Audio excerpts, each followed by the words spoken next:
नागौर कोतवाली पुलिस ने हरियाणा के सुपारी किलर संदीप सेठी की हत्या का किया पर्दाफाश।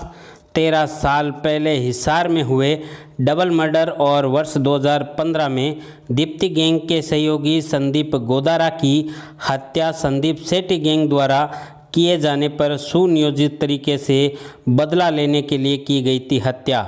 हरियाणा के गैंगों के वर्चस्व हासिल करने हेतु शार्प शूटरों द्वारा हत्या किए जाने का सनसनी प्रकरण नागौर पुलिस द्वारा अब खुलासा कर दिया गया है। मुख्य अभियुक्त सहित कुल 3 आरोपियों को कर लिया गया है गिरफ्तार। गैंगवार की ये पूरी कहानी किसी फिल्म की स्टोरी से कम नहीं है। इस स्टोरी को समझने के लिए सबसे पहले आप इस पूरी कहानी के प्रमुख पात्रों को अच्छे से समझिए। इसमें सबसे महत्वपूर्ण पात्र है आज गिरफ्तार हुआ प्रकरण का मुख्य आरोपी सुनील शर्मा। इसी ने दीप्ति गैंग के साथ मिलकर संदीप सेठी की है हत्या, जिसने हरियाणा के कई शार्प शूटरों का भी किया है इस्तेमाल। दूसरा महत्वपूर्ण पात्र है खुद गैंगस्टर संदीप सेठी। साल 2009 में संदीप सेठी ने सुनील शर्मा के जीजा की थी हत्या। इसके बाद लगातार बढ़ती गई दुश्मनी और कई बार बदला लेने का किया गया पूरा प्रयास, लेकिन सुनील रहा नाकामयाब। कहानी में हर बार क्लाइमेक्स आते आते बचा। हर बार संदीप सेठी बच निकला और उसने मजाक भी उड़ाया। इसके बाद हर पेशी की निगरानी रखते हुए दीप्ति गैंग और सुनील शर्मा ने आखिरकार 19 सितंबर 2022 को नागौर में पेशी पर आए गैंगस्टर संदीप सेठी की कर दी हत्या। चलिए अब पूरी कहानी को आपसे विस्तार से साझा करते हैं। नागौर पुलिस की ये है बड़ी कार्रवाई। संदीप बिश्नोई उर्फ सेठी हत्याकांड में किया गया है खुलासा। पुलिस ने 3 आरोपियों को कर लिया है गिरफ्तार। हरियाणा के दीप्ति गैंग के संदीप गोदारा की हत्या का बदला लेने के लिए हुई है संदीप सेठी की हत्या। 19 सितंबर को नागौर कोर्ट परिसर के बाहर हुई थी गैंगवार। हरियाणा के सुनील उर्फ पंडित, संदीप लांबा और जितेंद्र कुमार को नागौर पुलिस ने अब कर लिया है गिरफ्तार।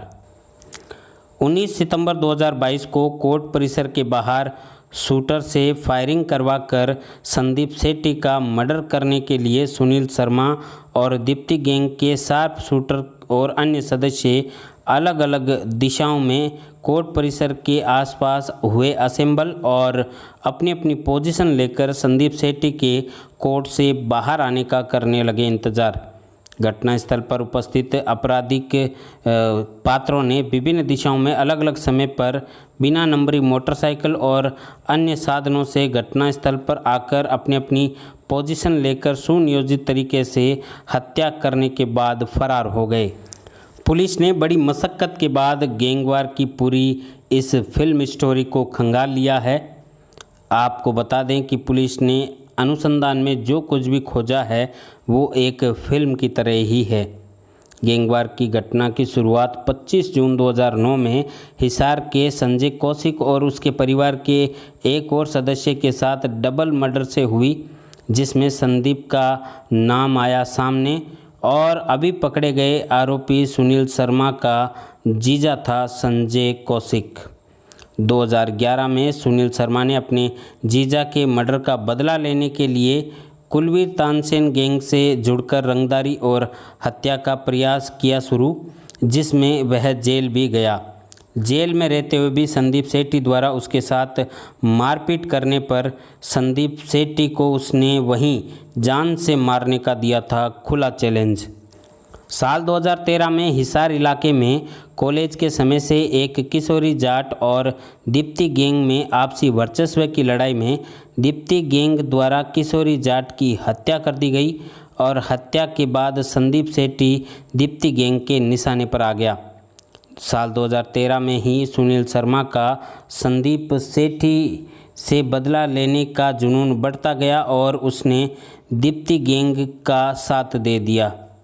दोनों का टारगेट एक हो गया और दोनों ने मिलकर उसका खात्मे के लिए प्लान तैयार करने लगे। दीप्ति गैंग और उसके गैंग सदस्यों ने सुनील से संपर्क कर मर्डर का प्लान बनाते हुए उसी दिशा में आगे बढ़े। साल 2015 में संदीप गोदारा पर किशोरी जाट के मर्डर में दीप्ति गैंग की सहायता करने और मुखबिरी करने के कारण मर्डर कर दिया गया, जिसके चलते संदीप का नाम सामने आया और दीप्ति गैंग की दुश्मनी संदीप के साथ और बढ़ गई। हिसार में दीप्ति गैंग और सुनील की मीटिंग हुई, जिसमें संदीप को मारने का प्लान तैयार किया गया और सुनील ने अनिल और दीप्ति के अलावा 5-7 लोगों के साथ मिलकर हथियार खरीदने के लिए पैसों का भी बंदोबस्त किया और हथियार खरीदे। साल 2015-16 में सुनील शर्मा और दीप्ति गैंग ने सेठी को मारने की फिराक में भरसक प्रयास किए। इसी बीच संदीप हिसार, दिल्ली, गुड़गांव, झुंझुनू, भीलवाड़ा, जोधपुर के विभिन्न कोर्ट में ट्रायल के दौरान तारीखों पर पेशी करने आया करता और उसकी भी की जाती रेकी। दीप्ति गैंग और सुनील ने अपने मोबाइल में ई-कोर्ट ऐप भी डाउनलोड कर रखा था और संदीप की तारीखों को, पेशी की तारीखों को मालूम करके उसकी रेकी की जाती और हत्या का प्लान बनाया जाता, परंतु कई बार असफल रहे।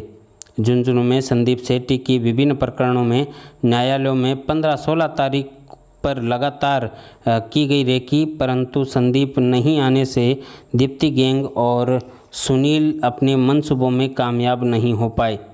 दीप्ति गैंग और सुनील शर्मा ने नागौर में 16 अगस्त 2022 और 26 जुलाई 2022 में होने वाली पेशियों पर भी मर्डर की प्लानिंग की, परंतु कड़े पुलिस बंदोबस्त और गार्ड होने के कारण वो सफल नहीं हो सके। फिर उन्होंने संदीप सेठी की जमानत होने का इंतज़ार किया। 12 सितंबर 2022 को संदीप जमानत पर बाहर आया और अगली पेशी पर संदीप सेठी को मारने का पूरा फाइनल प्लान कर लिया गया तैयार। जमानत पर बाहर आने पर सेठी को भी सुनील शर्मा और दीप्ति गैंग से मारने का प्लान पता चल गया और उसने किशोरी गैंग की फेसबुक आईडी से पोस्ट कर दीप्ति गैंग का मजाक भी उड़ाया। इससे सुनील शर्मा और दीप्ति गैंग ने संदीप सेठी को मारने के टास्क को बड़े सुनियोजित तरीके से अलर्ट के साथ शीघ्र अंजाम देने के लिए पहले से अधिक शूटरों के साथ तैयार किया, जिसमें 19 सितंबर 2022 को नागौर में पेशी के दौरान फाइनल प्लान तैयार हो गया। इसके बाद की घटना हम सबके सामने रही। मर्डर के बाद आरोपी हो गए थे फरार और पुलिस लगातार इस प्रकरण में प्रभावी कार्रवाई करने के लिए कर रही थी अनुसंधान। अब सिलसिलेवार आपको ये बताते हैं कि पूरे प्रकरण में पुलिस ने कैसे किया पर्दाफाश। 19 सितंबर 2022 को हत्या के मुकदमे में पेशी पर आया था संदीप सेठी। लंच टाइम के बाद संदीप सेठी अपने सहयोगियों के साथ बाहर आकर अपनी गाड़ी की तरफ जा रहा था। इसी बीच हमलावरों ने हमला बोल दिया और फायरिंग कर दी शुरू। फायरिंग में रवि, पूनिया और धर्मवीर के साथ संदीप को लगी गोलियां। संदीप मौके पर ही नीचे गिर गया और सड़क पर खून भी बिखर गया। उसे तत्काल ले जाया गया अस्पताल, परंतु संदीप ने दम तोड़ दिया। नागौर कोर्ट परिसर के बाहर अंधाधुंध फायरिंग में पुलिस ने अब कर लिया है मामले का पर्दाफाश। नागौर सीओ विनोद कुमार सिपा, डीडवाना व्रताधिकारी गोमाराम, मुंडवा व्रताधिकारी विजय सांकला के नेतृत्व में एक एसआईटी का गठन कर गिरफ्तारी के लिए एसपी ने दिए थे निर्देश। पुलिस ने सबसे पहले सीसीटीवी फुटेज की चेकिंग तथा विश्लेषण का किया पहला कार्य। इसके बाद मेहता रोड थानाधिकारी राजपाल सिंह और सीओ विनोद कुमार सिपा ने इस टीम का नेतृत्व करते हुए आगे का अनुसंधान किया शुरू। पुलिस ने घटनास्थल पर आरोपियों के आने और जाने के संभावित रूट का मैप किया तैयार और कई पुलिस अधिकारियों के साथ साइबर टीम ने भी इस पूरी महत्वपूर्ण प्रकरण में अनुसंधान करने के लिए दिया सहयोग। करीब 900 से ज़्यादा सीसीटीवी फुटेज से बहुत ही बड़ा डाटा का संकलन करते हुए बार बार किया गया अवलोकन तथा तकनीकी की सहायता से और इनपुट तैयार कर पूरी घटना का किया गया पर्दाफाश। इस गैंगवार से पहले भी घटित घटनाओं के बारे में पुलिस ने जानकारियां संकलित कर आपसी संबंध खंगालते हुए अभियुक्तों की पेशी के दौरान न्यायालय परिसर में आसपास उनसे मिलने वाले अन्य संदिग्ध लोगों के बारे में भी जानकारी की जमा। अब पुलिस ने इस मामले में 3 आरोपियों सुनील उर्फ पंडित निवासी हरियाणा, संदीप लांबा उर्फ गोलू निवासी हिसार हरियाणा, जितेंद्र कुमार उर्फ जीतू निवासी फतेहाबाद हरियाणा को कर लिया है गिरफ्तार। प्रकरण में पुलिस द्वारा आगे भी अनुसंधान जारी है। अन्य अभियुक्तों की तलाश तथा घटना में प्रयुक्त वाहन के साथ हथियारों और शूटर्स के संसाधन और अन्य सहायता उपलब्ध कराने वाले तथा मर्डर की योजना में शामिल अन्य अभियुक्तों के बारे में खंगाली जा रही है जानकारी और अनुसंधान है जारी। ये खबर आप न्यूज़ 21 राजस्थान पर देख रहे थे।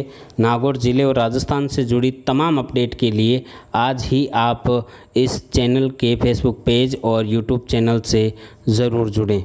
मिलते हैं अगले अंक में, तब तक के लिए नमस्कार। और आभार जताना चाहूँगा कि 19 तारीख को जो ये वारदात हुई थी अदालत के बाद फायरिंग की, उसमें आप सभी साथियों का पुलिस को सहयोग रहा।